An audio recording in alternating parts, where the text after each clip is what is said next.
नमस्ते प्यारे बच्चों। आज मैं आपके लिए एक बहुत ही प्यारी कविता लेके आया हूँ और हमारी कविता का नाम है ऊंट चला भाई ऊंट चला। तो चलिए अपनी कविता को शुरू करते हैं।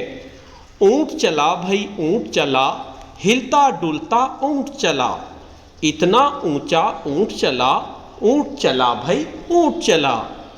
ऊंची गर्दन ऊंची पीठ, पीठ उठाए ऊंट चला, ऊंट चला भाई ऊंट चला।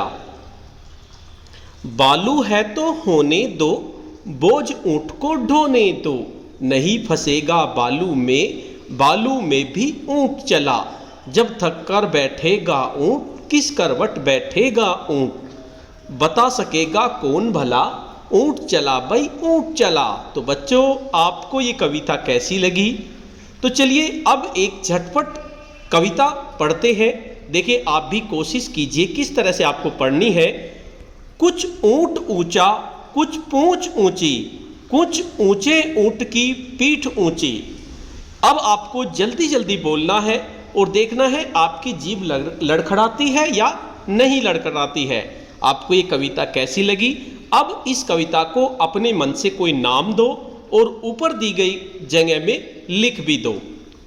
अब देखिए, कुछ प्रश्न कर लेते हैं। कविता आपने सुन ली है, इसमें कुछ प्रश्न देखते हैं। देखिए, आपको दो चित्र दिख रहे होंगे। ऊंट रेगिस्तान में ज़्यादा मिलते हैं। नीचे दो चित्र बने हैं, सही जगह पर ऊंट का आपको चित्र बनाना है। देखो, दो चित्र आपको दिए गए हैं, बताइए कहाँ पर ऊंट रहता है, वहीं पर आपको ऊंट का चित्र बनाना है। बालू या रेत कहाँ कहाँ पर मिलती है। उसके बाद देखिए, हिलता डुलता ऊंट चला, इतना ऊंचा ऊंट चला। अब आपको बताना है कि ऊंट कितना ऊंचा होता है। तुम्हारी कक्षा की दीवार जितना, हाथी जितना, बिजली के खंभे जितना, या कितना, आप इसमें लिखेंगे कितना ऊंचा होता है ऊंट।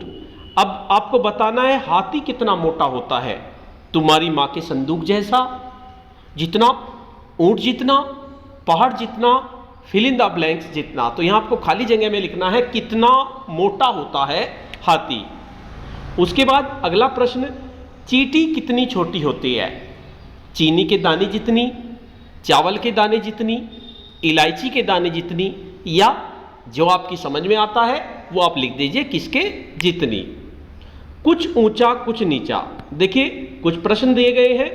ऊंट से ऊंची चीजों के नाम पर गोला लगाओ।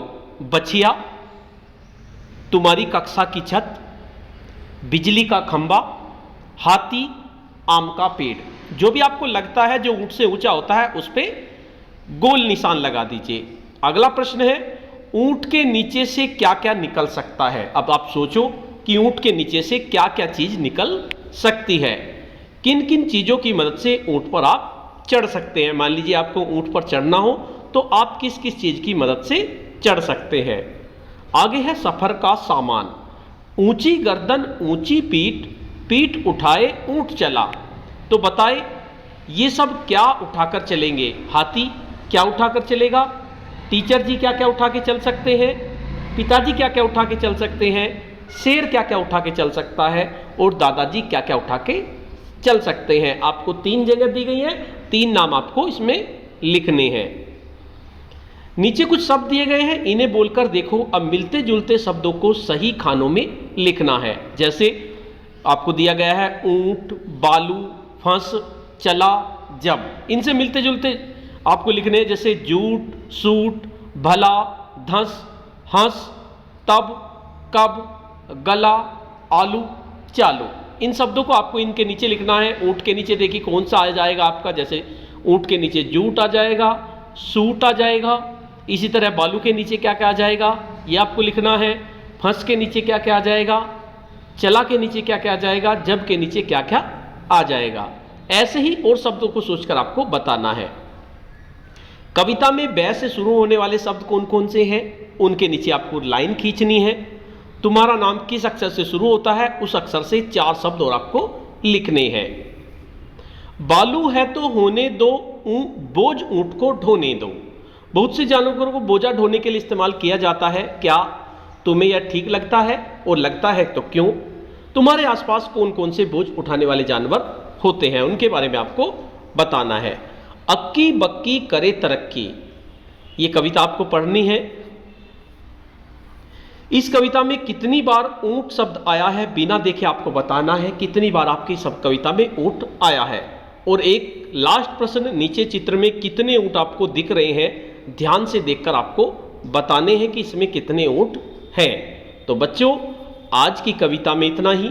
जल्द ही एक नई कविता में मिलते हैं, तब तक के लिए धन्यवाद।